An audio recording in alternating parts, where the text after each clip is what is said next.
Dear Mrs. Seller, I am interested in purchasing your apartment building for $1 million. Sent. Just got a deal. It's not the way that that works. So let's talk about letters of intent.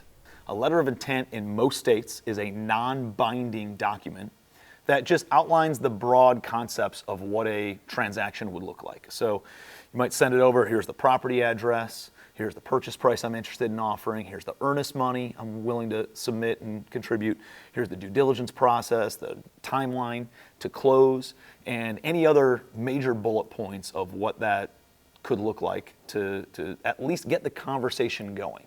Again, in most states it's not binding.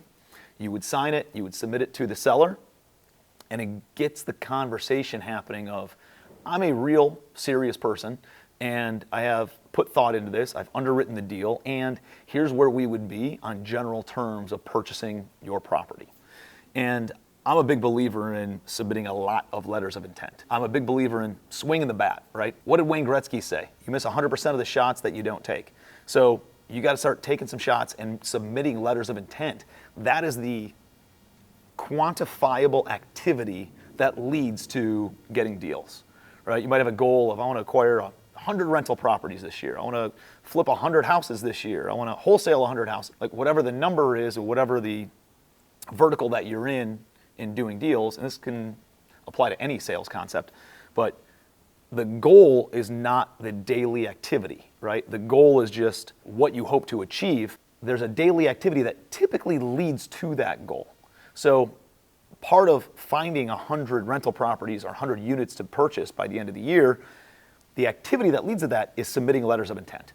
That's the controllable, quantifiable activity that you can do on a day-to-day basis that will eventually create a ratio of how many deals you can take down. The key here is understanding your buying criteria and not being this general open to buying any good deal that doesn't mean anything, right? Having a specific niche buy box is very, very important. If you're cool buying huge value add projects that are teardowns or complete guts and rehabs and in rougher areas, I could tell you that you would probably get a deal for every letter of intent that you put out there, right? And at the same time, on the opposite side of the spectrum, you might say, I only want things built in 2024 that are 100% occupied with third-party management in place, collecting 100% of the rents in A-plus communities, and I only want to pay 50 cents on the dollar for it. You're probably going to have to submit 10 million letters of intent in order to get a singular deal on something like that, and probably more. You know, somewhere in there is a ratio that will appear based on your buying criteria, and that's going to be dependent upon where you are in your journey and how specific and selective you are in the types of properties you want to purchase. If you're open to buying single-family rentals or small multifamily rentals, like 2 to 4 units, or commercial properties, 5 to 20 units, 20 units to 80 units, 80 units, or 100 units or bigger, that's all going to be dependent. A-class, B-class, C-class properties, value add versus stabilized. There's a lot of different criteria in your buy box that you need to identify. And once you identify that, you can then track how many letters of intent you submit on those types of deals. And what will happen is eventually a ratio will appear. You know, for us, we have a pretty specific buying criteria today. Very different than what it looked like 10 years ago when we were first getting started.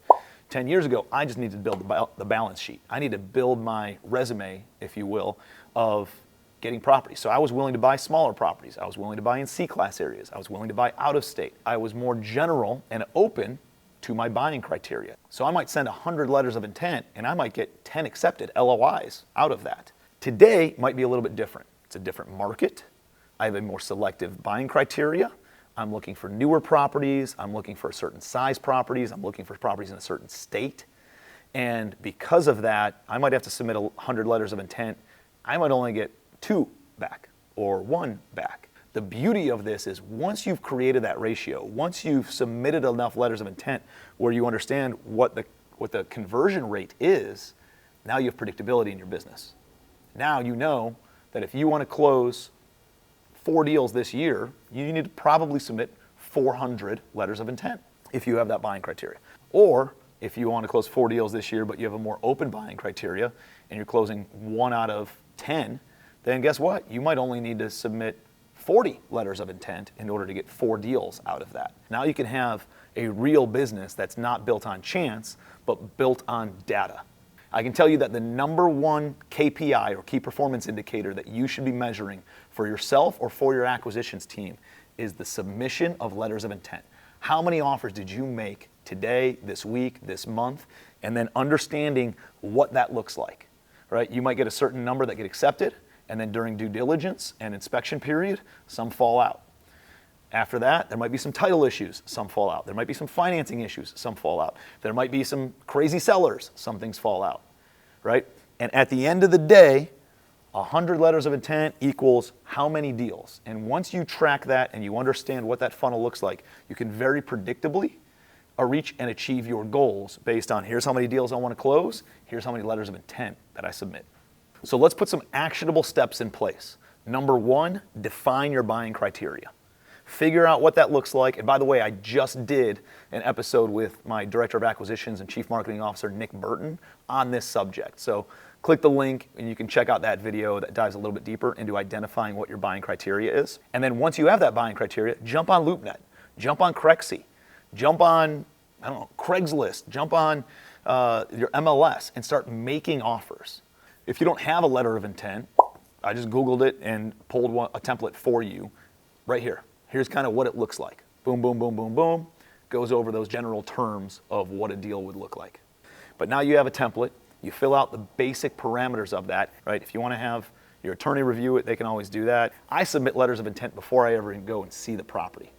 I'll get general understanding of the financials, and then I submit those LOIs. If I'm in your shoes, I'm submitting minimum 2 LOIs per day, 5 days a week, preferably 5 LOIs per day, 5 days a week. That would get you somewhere between, let's call it 50 to 100 offers every single month, which is going to start showing you the amount of interest in your LOIs based on your market and all those other parameters that we're talking about. But you're going to be able to get some engagement, some conversations going with brokers, get some engagement conversations going with sellers, and you'll be able to either scale it up or dial it back based on what those conversations look like. And it'll give you a good understanding of the pace that you should be moving at in order to start sourcing more deals for your own portfolio. So thanks for watching. Don't forget to like and subscribe. And if you want to check out that video on identifying your buy box, it's going to be right here. Happy hunting.